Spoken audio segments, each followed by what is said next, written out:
Ó Deus, pela paixão de nosso Senhor Jesus Cristo, destruístes a morte que o primeiro pecado transmitiu a todos.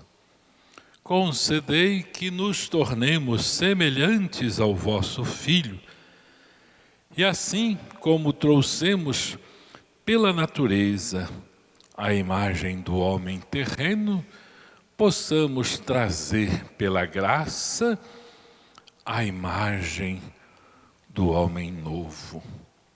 Por Cristo nosso Senhor. Amém.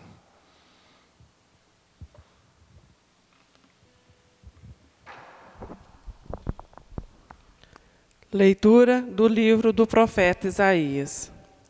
Ei-lo, o meu servo, será bem-sucedido. Sua ascensão será o mais alto grau. Assim como muitos ficaram pasmados ao vê-lo, tão desfigurado ele estava que não parecia ser um homem ou ter aspecto humano. Do mesmo modo, ele espalhará sua fama entre os povos. Diante dele, os reis se manterão em silêncio, vendo algo que nunca lhes foi narrado, e conhecendo coisa que jamais ouviram. Quem de nós deu crédito ao que ouvimos? E a quem foi dado reconhecer a força do Senhor? Diante do Senhor, ele cresceu como renovo de planta ou como raiz em terra seca. Não tinha beleza nem atrativo para olharmos, não tinha aparência que nos agradasse. Era desprezado como o último dos mortais, homem coberto de dores, cheio de sofrimentos, passando por ele tapávamos o rosto, tão desprezível era, não fazíamos caso dele.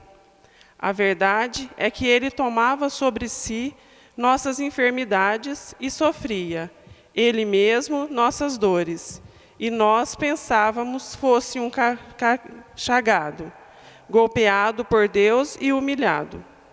Mas ele foi ferido por causa de nossos pecados, esmagado por causa de nossos crimes. A punição a ele imposta era o preço da nossa paz, e suas feridas, o preço da nossa cura. Todos nós vagávamos como ovelhas desgarradas, cada qual seguindo seu caminho. E o Senhor fez recair sobre ele o pecado de todos nós. Foi maltratado e submeteu-se, não abriu a boca, como cordeiro levado ao matadouro, ou como ovelha diante dos que a tosquiam. Ele não abriu a boca. Foi atormentado pela angústia e foi condenado. Quem se preocuparia com sua história de origem? Ele foi eliminado do mundo dos vivos e, por causa do pecado do meu povo, foi golpeado até morrer. Deram-lhe sepultura entre ímpios, um túmulo entre os ricos, porque ele não praticou o mal, nem se encontrou falsidade em suas palavras. O Senhor quis macerá-lo com sofrimentos.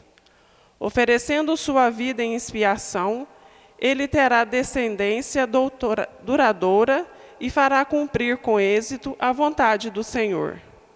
Por esta vida de sofrimento, alcançará luz e uma ciência perfeita.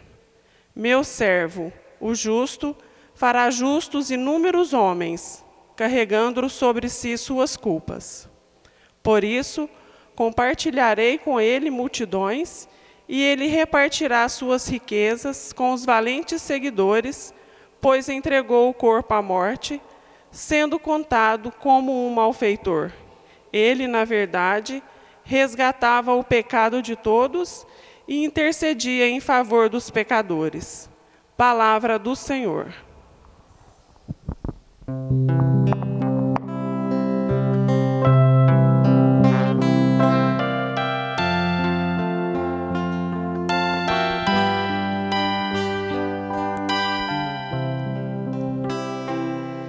Ó Pai, em tuas mãos eu entrego o meu espírito. Ó Pai,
Leitura da carta aos Hebreus.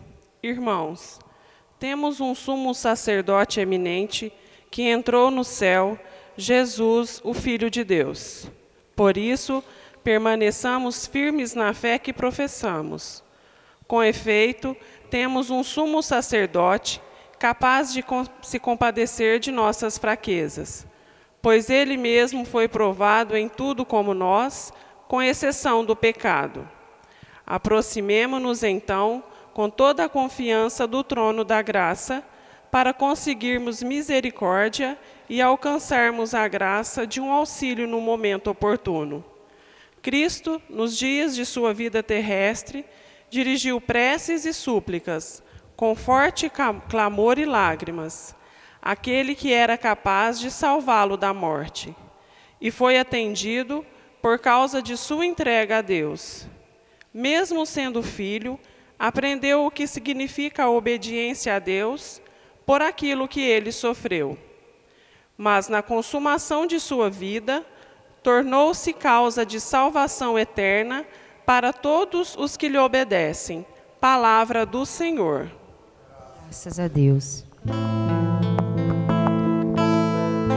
Salve, ó Cristo obediente, salve o amor onipotente, que te entregou a cruz e te recebeu na luz. O Cristo obedeceu até a morte, humilhou-se, obedeceu o bom Jesus. Humilhou-se, obedeceu sereno e forte. Humilhou-se, obedeceu até a cruz. Salve, ó Cristo obediente, salve o amor onipotente, que te entregou a cruz e te recebeu na luz. Paixão de Nosso Senhor Jesus Cristo, segundo João. Naquele tempo, Jesus saiu com os discípulos para o outro lado da torrente do Cedron. Havia aí um jardim, onde ele entrou com os discípulos. Também Judas, o traidor, conhecia o lugar, porque Jesus costumava reunir-se aí com seus discípulos. Judas levou consigo um destacamento de soldados e alguns guardas dos sumos sacerdotes e fariseus, e chegou ali com lanternas, tochas e armas. Então Jesus, consciente de tudo o que ia acontecer, saiu ao encontro deles e disse: A quem procurais? Responderam. A Jesus o Nazareno. Ele disse. Sou eu. Judas, o traidor, estava junto com eles. Quando Jesus disse, sou eu, eles recuaram e caíram por terra. De novo, lhes perguntou. A quem procurais? Eles responderam. A Jesus o Nazareno. Jesus respondeu. Já vos disse que sou eu. Se é a mim que procurais, então deixai que estes se retirem. Assim se realizava a palavra que Jesus tinha dito: não perdi nenhum daqueles que me confiaste. Simão Pedro, que trazia uma espada consigo, puxou dela e feriu o servo do sumo sacerdote, cortando-lhe a orelha direita. O nome do servo era Malco. Então Jesus disse a Pedro: Guarda a tua espada na bainha. Não vou beber o cálice que o Pai me deu? Então os soldados, o comandante e os guardas dos judeus prenderam Jesus e o amarraram. Conduziram-no primeiro a Anás, que era o sogro de Caifás, o sumo sacerdote naquele ano. Foi Caifás que deu aos judeus o conselho: é preferível que um só morra pelo povo. Simão Pedro e um outro discípulo seguiam Jesus. Esse discípulo era conhecido do sumo sacerdote e entrou com Jesus no pátio do sumo sacerdote. Pedro ficou fora, perto da porta.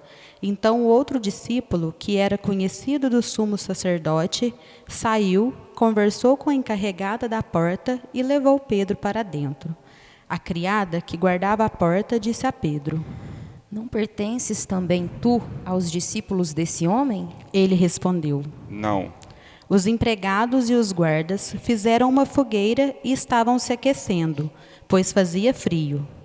Pedro ficou com eles, aquecendo-se. Entretanto, o sumo sacerdote interrogou Jesus a respeito de seus discípulos e de seu ensinamento. Jesus lhes respondeu: Eu falei às claras ao mundo. Ensinei sempre na sinagoga e no templo, onde todos os judeus se reúnem. Nada falei às escondidas. Por que me interrogas? Pergunta aos que ouviram o que falei. Eles sabem o que eu disse. Quando Jesus falou isso, um dos guardas que ali estava deu-lhe uma bofetada, dizendo: É assim que respondes ao sumo sacerdote? Respondeu-lhe Jesus: Se eu respondi mal, mostra em que. Mas se falei bem, por que me bates? Então Anás enviou Jesus amarrado para Caifás, o sumo sacerdote. Simão Pedro continuava lá, em pé, aquecendo-se. Disseram-lhe: És tu também um dos discípulos dele? Pedro negou. Não. Então, um dos empregados do sumo sacerdote, parente daquele a quem Pedro tinha cortado a orelha, disse: Será que não te vi no jardim com ele? Novamente Pedro negou, e na mesma hora o galo cantou. De Caifás levaram Jesus ao palácio do governador. Era de manhã cedo. Eles mesmos não entraram no palácio, para não ficarem impuros e poderem comer a Páscoa. Então Pilatos saiu ao encontro deles e disse: Que acusação apresentais contra este homem? Eles responderam: Se não fosse malfeitor, não o teríamos entregue a ti. Pilatos disse: Tomai-o vós mesmos e julgai-o de acordo com a vossa lei. Os judeus lhe responderam: Nós não podemos condenar ninguém à morte. Assim se realizava o que Jesus tinha dito, significando de que morte havia de morrer. Então Pilatos entrou de novo no palácio, chamou Jesus e perguntou-lhe: Tu és o rei dos judeus? Jesus respondeu: Estás dizendo isto por ti mesmo ou outros te disseram isto de mim? Pilatos falou: Por acaso sou judeu? O teu povo e os sumos sacerdotes te entregaram a mim. Que fizestes? Jesus respondeu: O meu reino não é deste mundo. Se o meu reino fosse deste mundo, os meus guardas lutariam para que eu não fosse entregue aos judeus. Mas o meu reino não é daqui. Pilatos disse a Jesus: Então tu és rei? Jesus respondeu: Tu o dizes, eu sou rei. Eu nasci e vim ao mundo para isto, para dar testemunho da verdade. Todo aquele que é da verdade, escuta a minha voz. Pilatos disse a Jesus: O que é a verdade? Ao dizer isso, Pilatos saiu ao encontro dos judeus e disse-lhes: Eu não encontro nenhuma culpa nele, mas existe entre vós um costume, que pela Páscoa eu vos solte um preso. Quereis que vos solte o rei dos judeus? Então começaram a gritar de novo. Este não, mas Barrabás. Barrabás era um bandido. Então Pilatos mandou flagelar Jesus. Os soldados teceram uma coroa de espinhos e a colocaram na cabeça de Jesus. Vestiram-no com um manto vermelho. Aproximavam-se dele e diziam: Viva o rei dos judeus. E davam-lhe bofetadas. Pilatos saiu de novo e disse aos judeus: Olhai, eu o trago aqui fora diante de vós, para que saibais que não encontro nele crime algum. Então Jesus veio para fora, trazendo a coroa de espinhos e o manto vermelho. Pilato disse-lhes: Eis o homem. Quando viram Jesus, os sumos sacerdotes e os guardas começaram a gritar. Crucifica-o, crucifica-o. Pilatos respondeu: Levai-o vós mesmos para o crucificar, pois eu não encontro nele crime algum. Os judeus responderam: Nós temos uma lei, e segundo essa lei, ele deve morrer, porque se fez filho de Deus. Ao ouvir essas palavras, Pilatos ficou com mais medo ainda. Entrou outra vez no palácio e perguntou a Jesus. De onde és tu? Jesus ficou calado. Então Pilatos disse: Não me respondes? Não sabes que tenho autoridade para te soltar e autoridade para te crucificar? Jesus respondeu: Tu não terias autoridade alguma sobre mim se ela não te fosse dada do alto. Quem me entregou a ti, portanto, tem culpa maior. Por causa disso, Pilatos procurava soltar Jesus, mas os judeus gritavam: Se soltas este homem, não és amigo de César. Todo aquele que se faz rei, declara-se contra César. Ouvindo essas palavras, Pilatos levou Jesus para fora e sentou-se no tribunal, no lugar chamado Pavimento, em hebraico, Gábata. Era o dia da preparação da Páscoa, por volta do meio-dia. Pilatos disse aos judeus: Eis o vosso rei. Eles, porém, gritavam: Fora, fora, crucifica-o. Pilatos disse: Hei de crucificar o vosso rei? Os sumos sacerdotes responderam: Não temos outro rei senão César. Então Pilatos entregou Jesus para ser crucificado, e eles o levaram. Jesus tomou a cruz sobre si e saiu para o lugar chamado Calvário, em hebraico Gólgota. Ali o crucificaram, com outros dois, um de cada lado e Jesus no meio. Pilatos mandou ainda escrever um letreiro e colocá-lo na cruz. Nele estava escrito: Jesus Nazareno, o Rei dos Judeus. Muitos judeus puderam ver o letreiro, porque o lugar em que Jesus foi crucificado ficava perto da cidade. O letreiro estava escrito em hebraico, latim e grego. Então, os sumos sacerdotes dos judeus disseram a Pilatos: Não escrevas o Rei dos Judeus, mas sim o que ele disse: Eu sou o Rei dos Judeus. Pilatos respondeu: O que escrevi está escrito. Depois que crucificaram Jesus, os soldados repartiram a sua roupa em 4 partes, uma parte para cada soldado. Quanto à túnica, esta era tecida sem costura, em peça única, de alto a baixo. Disseram então entre si: Não vamos dividir a túnica. Tiremos a sorte para ver de quem será. Assim se cumpria a escritura que diz: Repartiram entre si as minhas vestes e lançaram sorte sobre a minha túnica. Assim procederam os soldados. Perto da cruz de Jesus estavam de pé a sua mãe, a irmã da sua mãe, Maria de Cleofas, e Maria Madalena. Jesus, ao ver a sua mãe e ao lado dela o discípulo que ele amava, disse à mãe: Mulher, este é o teu filho. Depois disse ao discípulo: Esta é a tua mãe. Dessa hora em diante, o discípulo a acolheu consigo.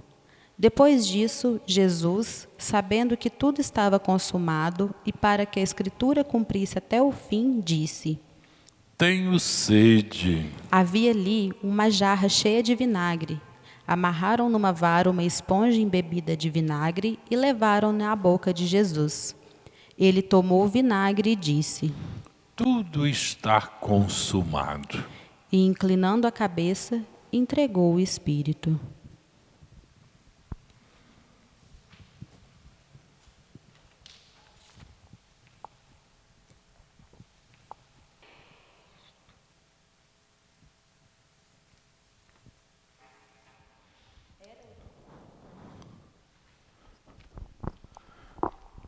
Era o dia da preparação para a Páscoa. Os judeus queriam evitar que os corpos ficassem na cruz durante o sábado, porque aquele sábado era dia de festa solene. Então pediram a Pilatos que mandassem quebrar as pernas dos crucificados e os tirasse da cruz. Os soldados foram e quebraram as pernas de um e depois do outro, que foram crucificados com Jesus. Ao se aproximarem de Jesus e vendo que já estava morto, não lhe quebraram as pernas. Mas um soldado abriu-lhe o lado com uma lança, e logo saiu sangue e água. Aquele que viu dá testemunho, e seu testemunho é verdadeiro. E ele sabe que fala a verdade, para que vós também acrediteis.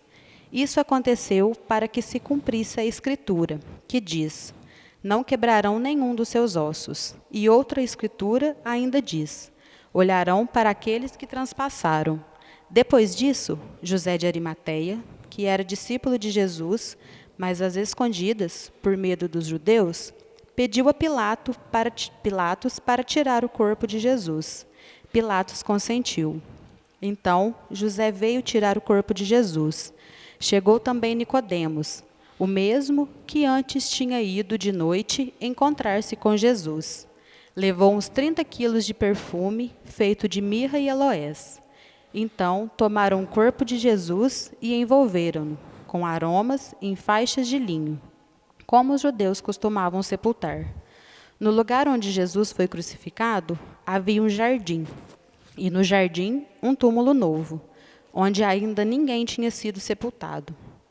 Por causa da preparação da Páscoa, e como o túmulo estava perto, foi ali que colocaram Jesus. Palavra da salvação.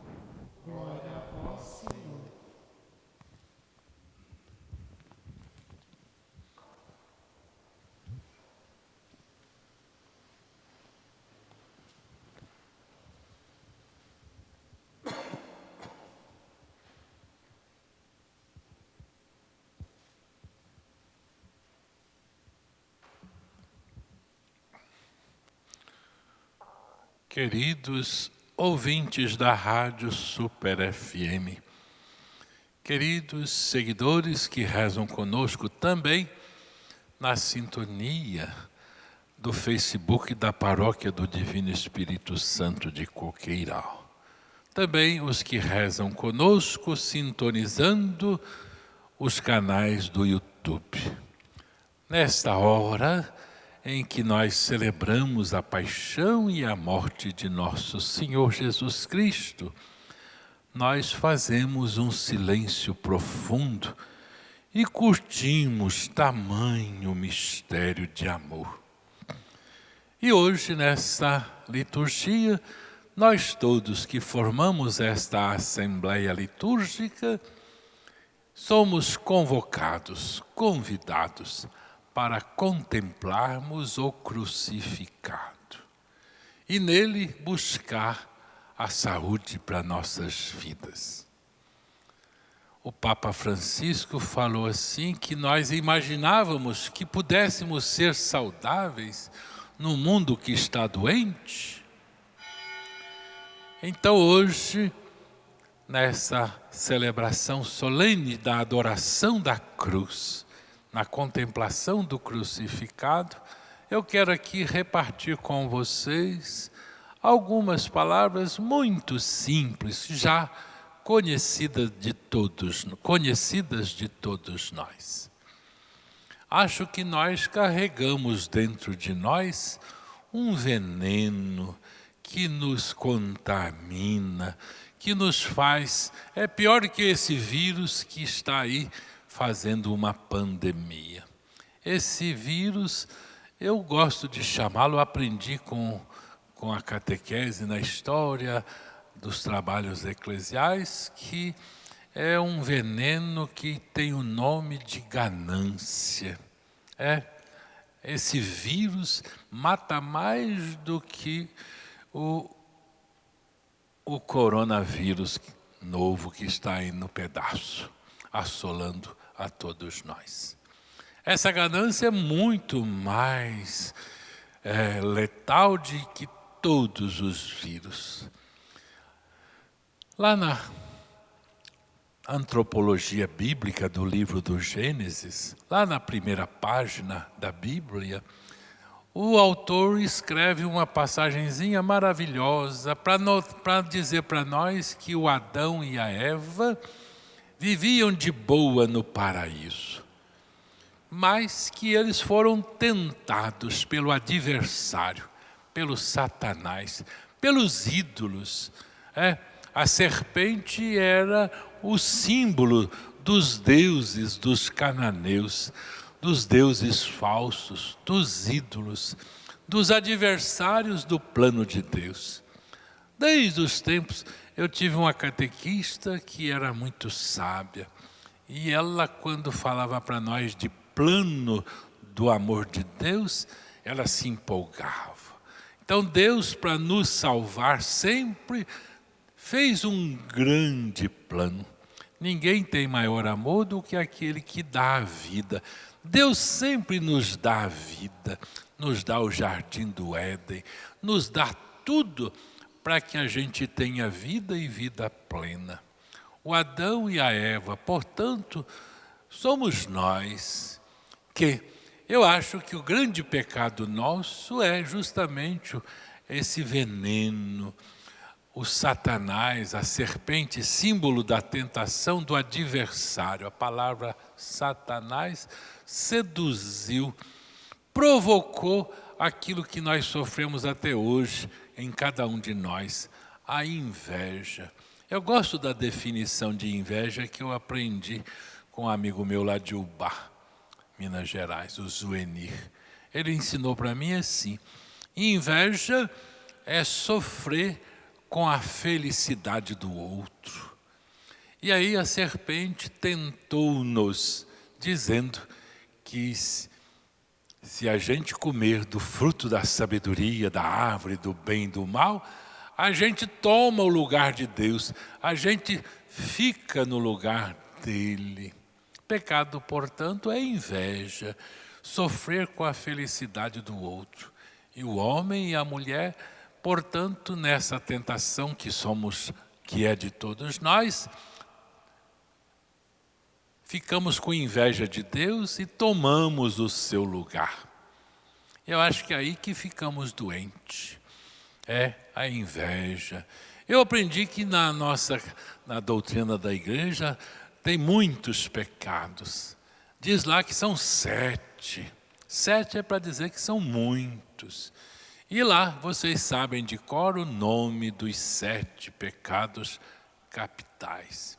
Mas eu brincando com eles, eu aprendi, refletindo-me, que de todos os 7, o mais grave de todos é a gula. A gula a gente tem quando estamos insatisfeitos. Insatisfeitos, comemos e nunca nos fartamos. É a gula da avareza, é a gula do poder, é a gula de não fazer nada, a gula da luxúria. Assim você pode brincar com ela como você quiser. É na nossa insatisfação é que o adversário do plano de Deus trabalha, despertando-nos esse vírus, inoculando em nossas veias, em nosso íntimo, em nosso coração, da ganância. É esse vírus que mata, que destrói. Como ser saudável nesse mundo tão doente? Pergunta o Papa Francisco. Então, está aí a primeira palavra minha repartida na fundamentação do livro do Gênesis. Gosto também do Êxodo. No Êxodo fala que o povo estava caminhando no deserto, seguindo o plano de conquistar uma terra, desejo, dom de Deus, terra onde jorra o leite e o mel. Mas no caminho do deserto é difícil, as nossas conquistas são suadas, o sonho de liberdade de uma terra justa, onde a gente possa construir uma sociedade fraterna, é um sonho muito, que custa apaixonarmos-nos pelo desejo da construção dele. Deus é quem nos dá, mas é preciso que nós façamos por onde.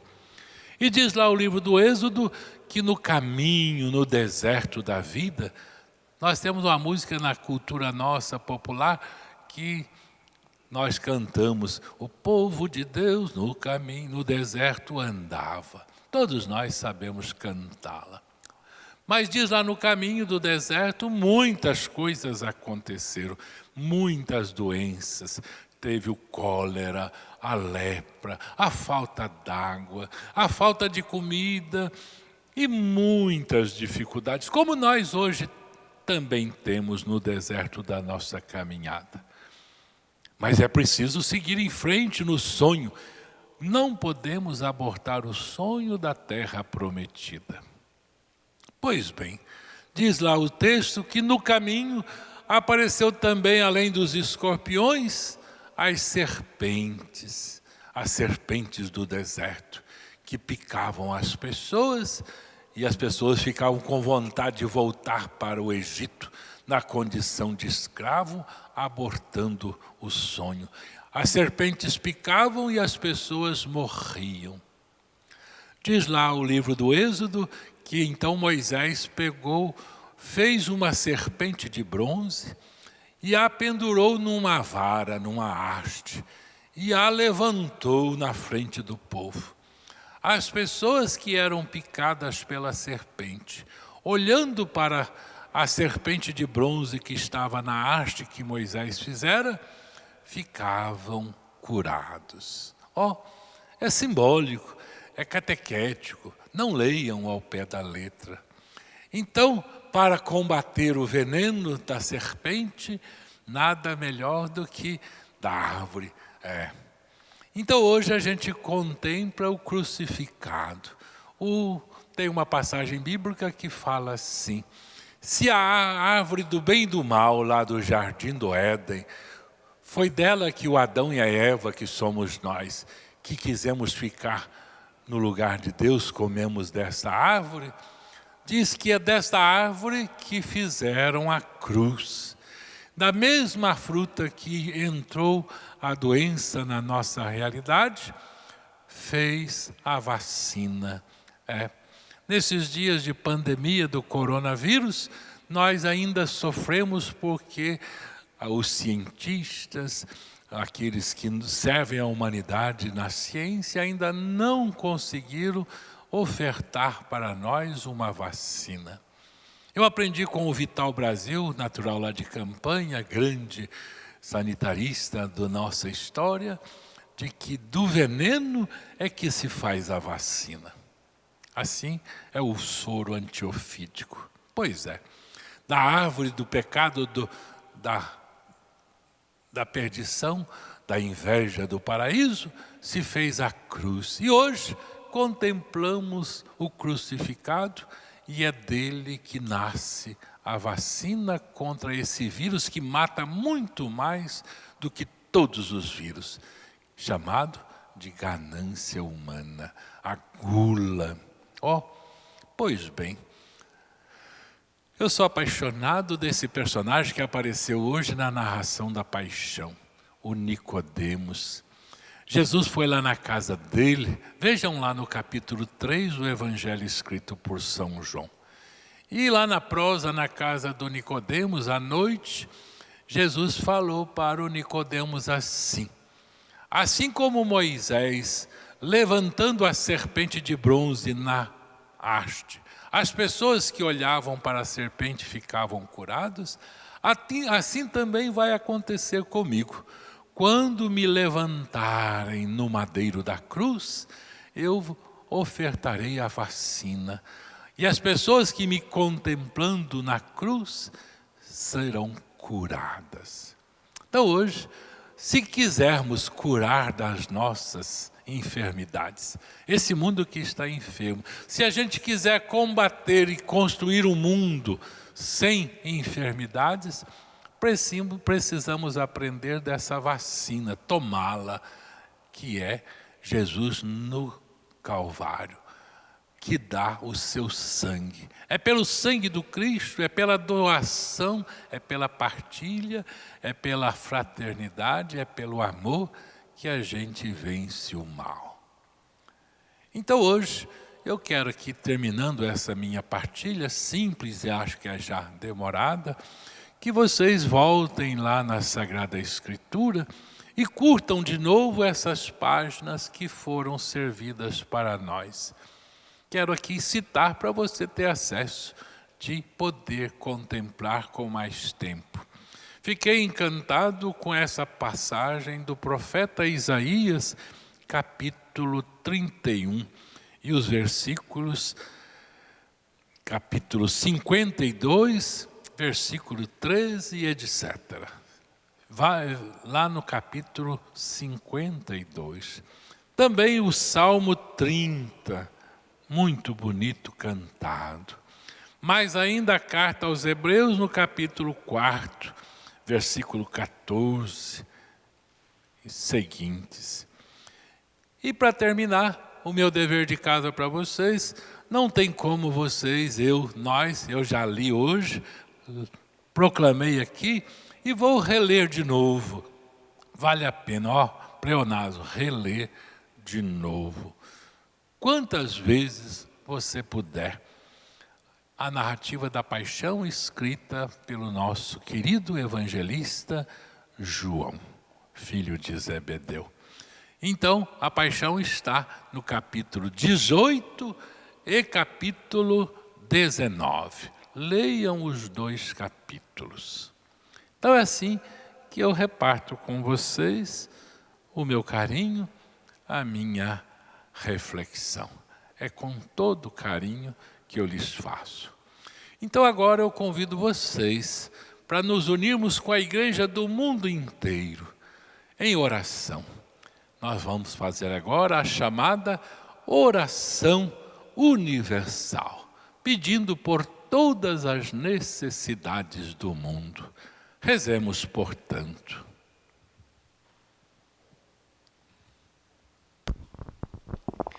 Oremos, irmãos e irmãs caríssimos, pela Santa Igreja de Deus, que o Senhor nosso Deus lhe dê a paz e a unidade, que Ele a proteja por toda a terra e nos conceda uma vida calma e tranquila para a sua própria glória.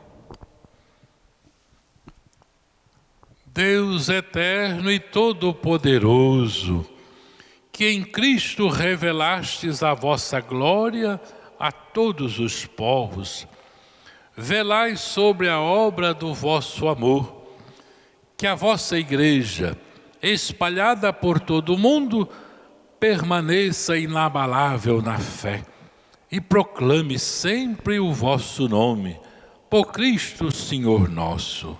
Amém. Oremos pelo nosso Santo Padre, o Papa Francisco. O Senhor nosso Deus, que o escolheu para o episcopado, o conserve são e salvo à frente da sua igreja, governando o povo de Deus. Deus eterno e todo-poderoso, que dispusestes todas as coisas com sabedoria, dignai-vos escutar nossos pedidos. Protegei com amor o pontífice Papa Francisco, que escolhestes para que o povo cristão, que governais por meio dele, possa crescer em sua fé. Por Cristo nosso Senhor. Amém. Oremos pelo nosso bispo Pedro, por todos os bispos, presbíteros e diáconos da igreja e por todo o povo fiel. Deus eterno e todo-poderoso, que santificais e governais pelo vosso Espírito todo o corpo da igreja. Escutai as súplicas que vos dirigimos por todos os ministros do vosso povo.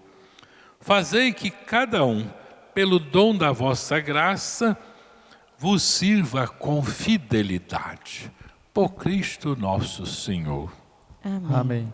Oremos pelos nossos catecúmenos, que o Senhor nosso Deus abra os seus corações e as portas da misericórdia, para que, tendo recebido nas águas do batismo o perdão de todos os seus pecados, sejam incorporados no Cristo Jesus.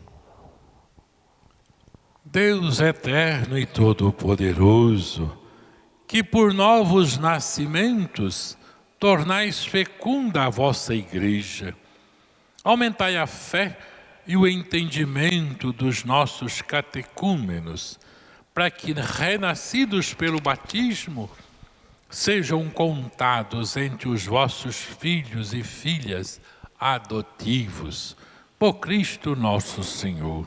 Amém. Oremos por todos os nossos irmãos e irmãs que creem no Cristo, para que o Senhor nosso Deus se digne reunir e conservar na unidade da sua igreja todos os que vivem segundo a verdade. Deus eterno e todo-poderoso, que reunis o que está disperso e conservais o que está unido, velai sobre o rebanho do vosso Filho, que a integridade da fé e os laços da caridade unam os que foram consagrados por um só batismo, por Cristo nosso Senhor. Amém. Oremos pelos judeus, aos quais o Senhor nosso Deus falou em primeiro lugar, a fim de que cresçam na fidelidade de sua aliança e no amor de seu nome.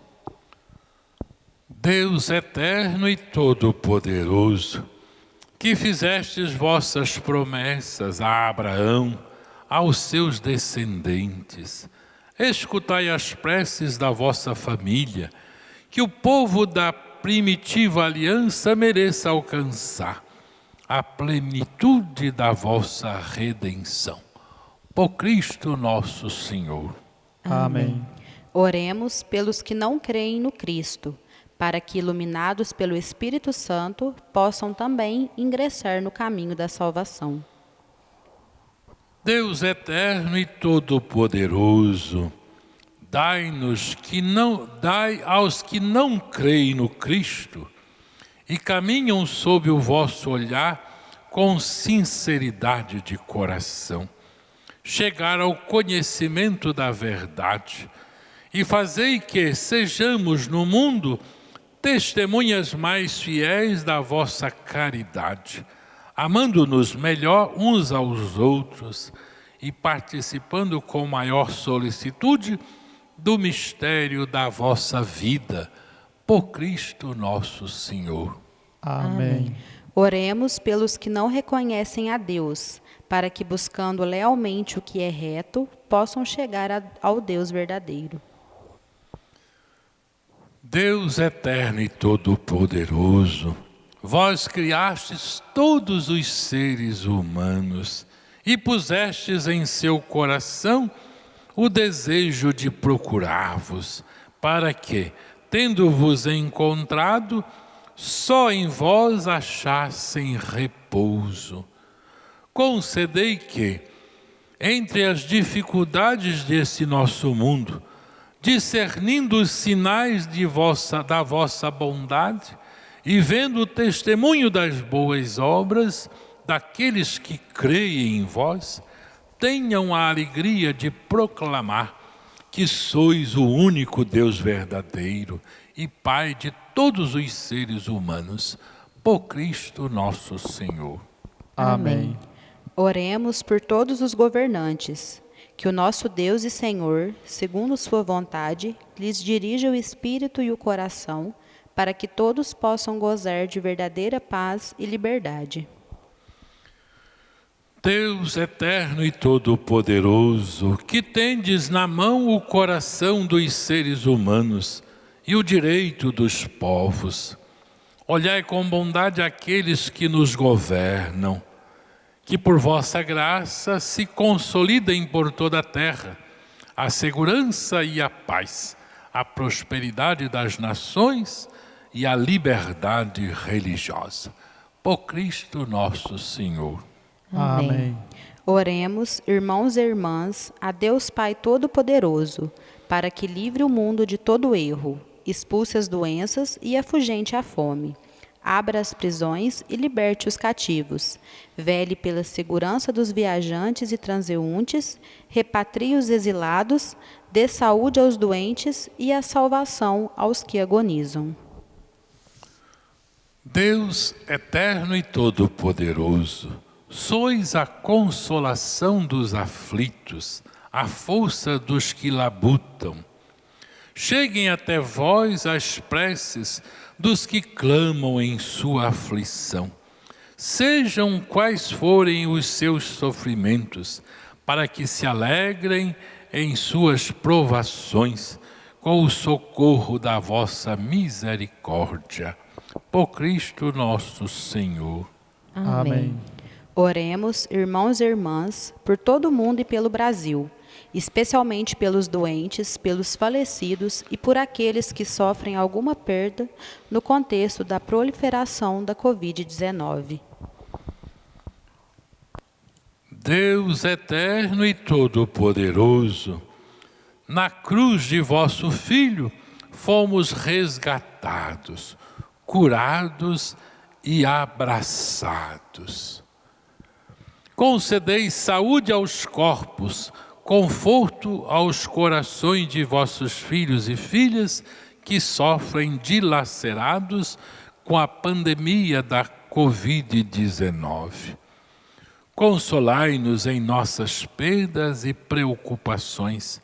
Dissipai o medo, a nossa falta de fé, e não nos deixeis à mercê dessa tempestade, pois sabemos que tende cuidado de nós. Por Cristo nosso Senhor. Amém. Embora nós estejamos sem a presença dos fiéis nessa liturgia, somos uma assembleia virtual. Nós vamos agora mostrar para nós a cruz do Senhor e contemplá-la.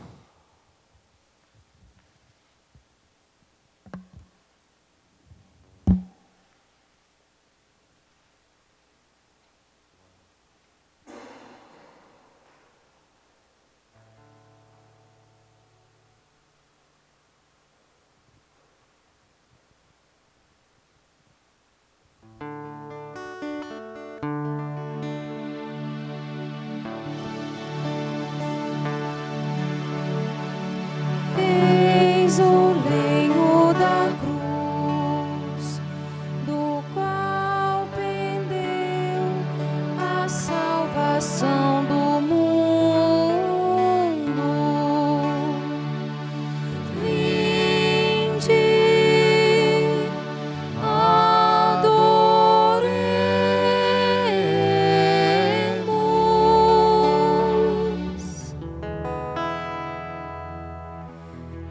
Eis o lenho da cruz, do qual pendeu a salvação do mundo.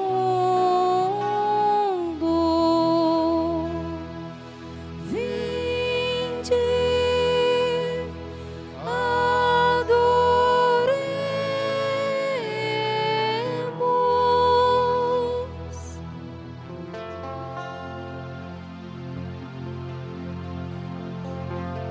Eis o lenho da cruz, do qual pendeu a salvação do mundo.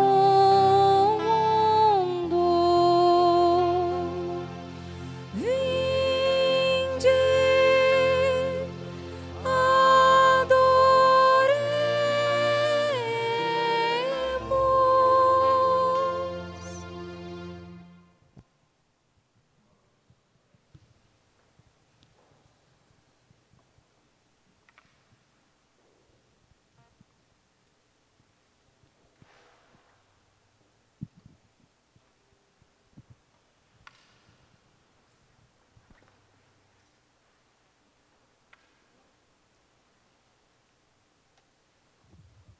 Com toda a igreja nesse momento, rezemos juntos. Pai nosso que estais no céu, santificado seja o vosso nome. Venha a nós o vosso reino. Seja feita a vossa vontade, assim na terra como no céu. O pão nosso de cada dia nos dai hoje. Perdoai-nos as nossas ofensas, assim como nós perdoamos a quem nos tem ofendido. E não nos deixeis cair em tentação, mas livrai-nos do mal. Livrai-nos, Senhor, de todos os males e dai-nos hoje a vossa paz, ajudados pela vossa misericórdia. Sejamos livres do pecado, protegidos dos perigos, enquanto, vivendo a esperança, aguardamos a vinda do Cristo Salvador. Vosso é o reino, o poder e a glória para sempre. Senhor Jesus Cristo, que dissestes aos apóstolos: eu vos deixo a paz, eu vos dou a paz. Não olheis os pecados, mas a fé que anima a vossa igreja. Dai-lhe, segundo o vosso desejo, a paz e a unidade. Vós que sois Deus com o Pai e o Espírito Santo. Amém. Que a paz do Senhor esteja sempre convosco. O amor de Cristo nos uniu. Cordeiro de Deus, que tirais o pecado do mundo, tende piedade de nós. Cordeiro de Deus, que tirais o pecado do mundo, tende piedade de nós. Cordeiro de Deus, que tirais o pecado do mundo, dai-nos a paz. Felizes os convidados para a ceia do Senhor. Eis o Cordeiro de Deus, o que tira o pecado do mundo. Senhor, eu não sou digno de que entreis em minha morada, mas dizei uma só palavra, eu serei salvo. Que o corpo de Cristo nos guarde para a vida eterna. Amém.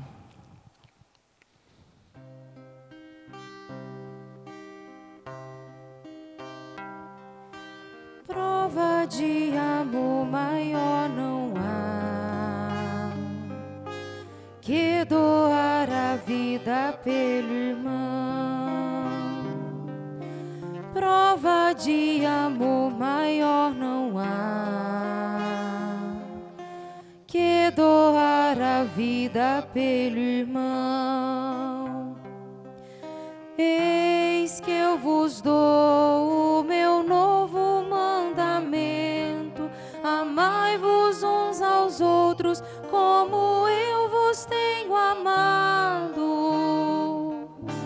Prova de amor maior não há que doar a vida pelo irmão. Prova de amor maior não há que doar a vida pelo irmão. Vós sereis os meus amigos se seguides meu preceito. Amai-vos uns aos outros como eu vos tenho amado. Prova de amor maior não há que doar a vida pelo irmão. Prova de amor maior não há que doar a vida pelo irmão.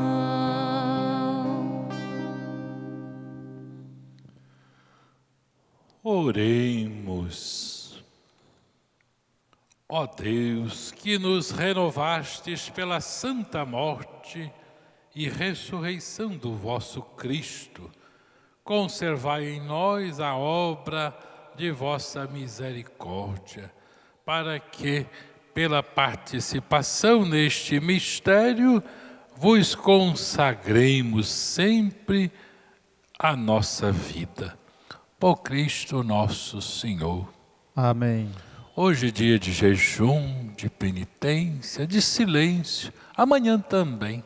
Então convido vocês todos para, a partir de todo momento da nossa vida, no dia de hoje e de amanhã, que saibamos nos recolher em vigília diante do crucificado na esperança da ressurreição.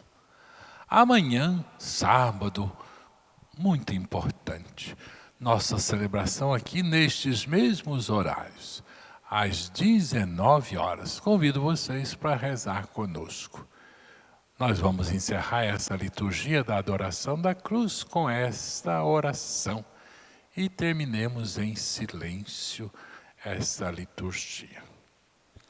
A oração sobre nós.